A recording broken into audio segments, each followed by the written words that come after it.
Ladies and gentlemen, let me begin by thanking the Brazilian Insurance Confederation and the UNEP FI Principles for Sustainable Insurance Initiative for inviting me to speak to all of you today.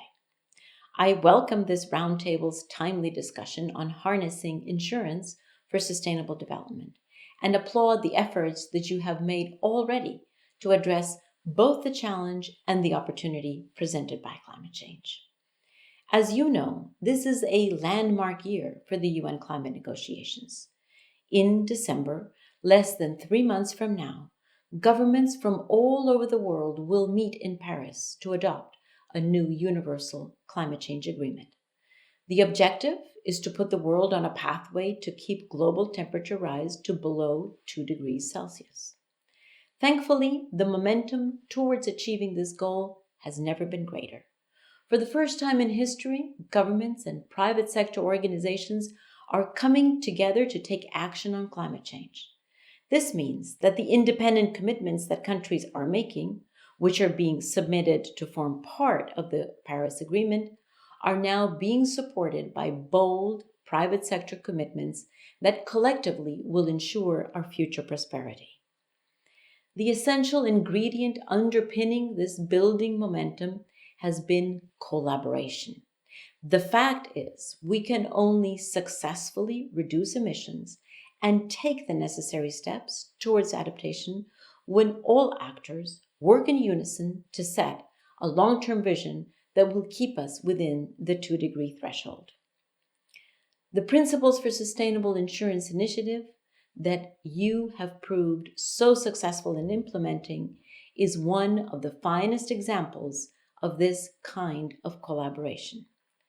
I'm pleased to notice that other actors in the insurance industry are also moving in the right direction. In May, AXA announced that it will divest from high-risk coal funds and triple investments in green technologies. In July, Aviva published its strategic response to climate change, which set out its response to the challenge, including details on how the company will target a £500 million annual investment in low-carbon infrastructure for the next 5 years. This only represents the tip of the iceberg in terms of the breadth of action that is underway. But it is no exaggeration to say that your industry is leading the way on climate action and, by extension, stimulating further ambition. Your participation in this movement is crucial because more than any other industry, you understand the economic risks associated with climate change. Indeed, sustained and resilient growth cannot be achieved unless we address these risks. To realize low-carbon opportunities, therefore, both governments and businesses must actively manage climate and other environmental risks and incorporate them into their economic and development strategies, as well as in their investment decisions.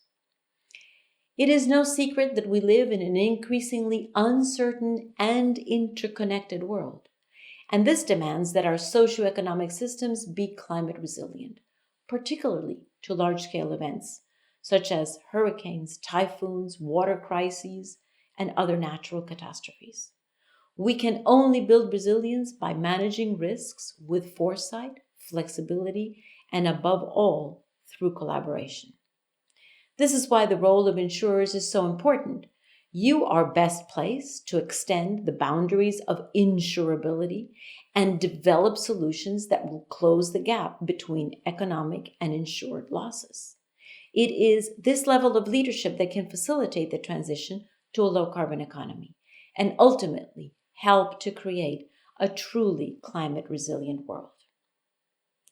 As a final point, I want to highlight the fact that as insurers, you are accustomed to thinking about the long term. While the Paris climate negotiations present an unprecedented opportunity to take decisive collective action, we should not forget that climate change is a long-term issue that will require continued commitment for decades to come.